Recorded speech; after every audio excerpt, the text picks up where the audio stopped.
बिस्मिल्लाहिर्रहमानिर्रहीम। अस्सलाम वालेकुम नाजरीन। सीएसएस इंग्लिश कंपोजिशन पेपर में कॉम्प्रिहेंशन एक इम्पोर्टेंट क्वेश्चन है। आज के इस वीडियो लेक्चर में कॉम्प्रिहेंशन के मुतालिक इम्पोर्टेंट इंफॉर्मेशन दी जाएगी। अगर आपने मेरा channel CSS knowledge in subscribe नहीं किया तो अभी कर लें ताकि सीएसएस से रिलेटेड वीडियोस आपको मिलती रहे। जो कुछ आपने पढ़ा है, क्या आपने उसको अंडरस्टैंड कर लिया है? और अगर अंडरस्टैंड कर लिया है, तो क्या आप उसको इंटरप्रेट कर सकते हैं? किसी दूसरे शख्स को वो चीज़ें समझा सकते हैं जो आपने पैराग्राफ के अंदर पढ़ी हैं? Candidate should be able to accurately understand written text. अब ये कॉम्प्रिहेंशन ये है कि कोई तहरीर आपके सामने अगर आ गई है, तो क्या आप उसको मुकम्मल तौर पर पढ़ के समझ सकते हैं कि उसके अंदर क्या है? इसमें 3 चीज़ें जो है वो एग्ज़ामिनर आपसे देखना चाहता है। सबसे पहले वो देखना चाहता है कि आप क्या डिकोड कर सकते हैं जो कुछ आपने पढ़ा है?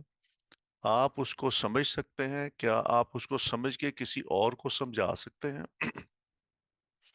जो कुछ अल्फाज उसके अंदर यूज किए गए हैं, जो थीम यूज किया गया है, जो इंटरप्रिटेशन यूज की गई है, क्या आप उसको अच्छे तरीके से समझ सकते हैं?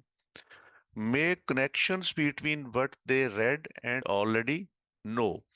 जो कुछ आपने पढ़ा है या इससे पहले इस टॉपिक के ऊपर आपके पास कोई नॉलेज है, तो क्या आप उनको इंटरकनेक्ट कर सकते हैं दोनों चीजों को?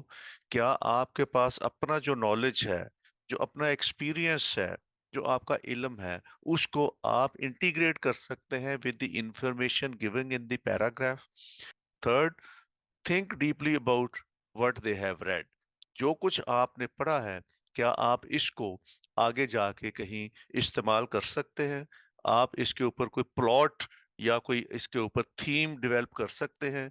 या इसके ऊपर कोई इमेजिनेटिव रोल अगर आपको दिया जाए, तो क्या उसको आप आंसर कर सकते हैं कि नहीं? और तीसरी चीज कि ये थिंक डीपली का मतलब ये है कि अगर इस इंफॉर्मेशन को यूज करते हुए आपने कोई प्रिडिक्शन करनी हो, तो क्या आप उस प्रिडिक्शन करने के काबिल हैं कि नहीं है? तो ये 3 चीजें जो हैं वो एग्जामिनर आपके पेपर में देखना चाहता है।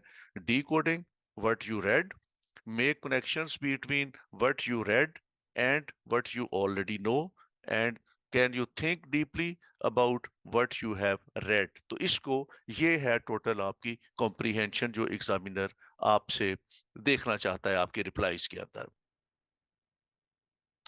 पर्पस कॉम्प्रिहेंशन का ये है कि how to locate information that is directly और indirectly stated within the text. Text के अंदर जो भी इंफॉर्मेशन दी हुई है, वो डायरेक्ट है या इनडायरेक्ट है, उसको आपने लोकेट कैसे करना है? क्योंकि आपके पास 500 के करीब जो है वो वर्ड्स, 600 के करीब वर्ड्स हैं, और इसमें डिफरेंट टाइप की इंफॉर्मेशन आपको दी होगी। और वो एग्जामिनर ये देखना चाहता है कि जो क्वेश्चन पे ऊपर बेस करती है इंफॉर्मेशन, क्या आप वो टेक्स्ट के अंदर से एक्यूरेटली उसको ढूंढ सकते हैं कि नहीं ढूंढ सकते? To deepen understanding of the purpose of the text. क्या टेक्स्ट के जो भी है आपके सामने आया हुआ है, उस पे आपकी पर्पस समझ गया है कि टेक्स्ट का क्या है, इसके अंदर क्या चीजें दी गई हैं, क्या चीजें डिस्कस की गई हैं। और उसके बाद express in own words the answer of the question. ये बड़ा इंपॉर्टेंट है कि जो आपने आंसर्स देने हैं, you have to give those answers in your own word. आपने वहां से कुछ चीज नहीं लेनी, वहां से आपने सिर्फ थीम लेना है, या वहां से आपने कोई फ्रेजेस नहीं लेनी, कोई सेंटेंसेस नहीं लेने, वहां से कोई चीज कॉपी नहीं करनी। अगर आप कोई चीज कॉपी करके लिखेंगे, तो वो इसका पर्पस कॉम्प्रिहेंशन का फॉल्ट हो जाएगा।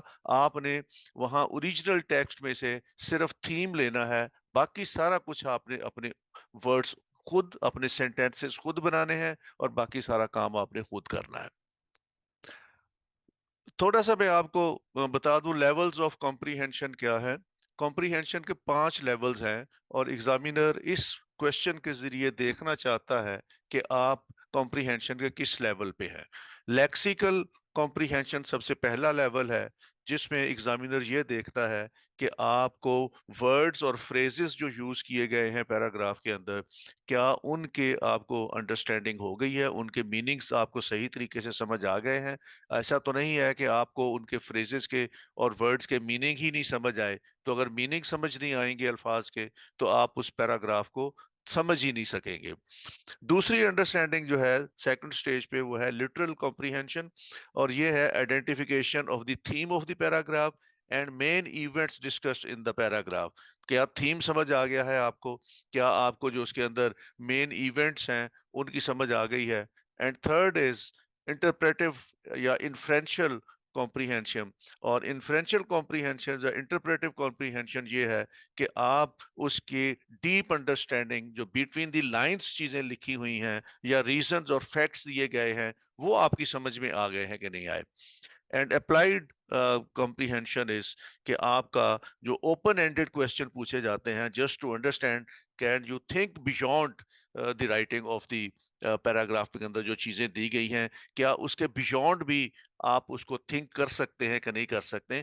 इस और लास्ट इज इफेक्टिव कॉम्प्रिहेंशन, और ये पूछी जाती है कि क्या आप इस इंफॉर्मेशन को जो पैराग्राफ में दी गई है उसको यूज करके can you develop a plot for writing something, or you can you assume some imaginative role, या can you predict something। तो इस तरह आपको ये 5 लेवल हैं कॉम्प्रिहेंशन के, और एग्जामिनर इन क्वेश्चंस के रिप्लाई से देखना चाहता है कि आप कॉम्प्रिहेंशन के किस लेवल पे हैं। हमारी अगली video comprehension tips and tricks पर अपलोड की जाएगी। वीडियो देखने के लिए मेरे चैनल CSS नॉलेज इन को सब्सक्राइब करें ताकि CSS से रिलेटेड वीडियोस आपको मिलती रहें। आपका बहुत बहुत शुक्रिया। अल्लाह ताला आपका मददगार और हामी और नासिर हो। खुदा हाफिज।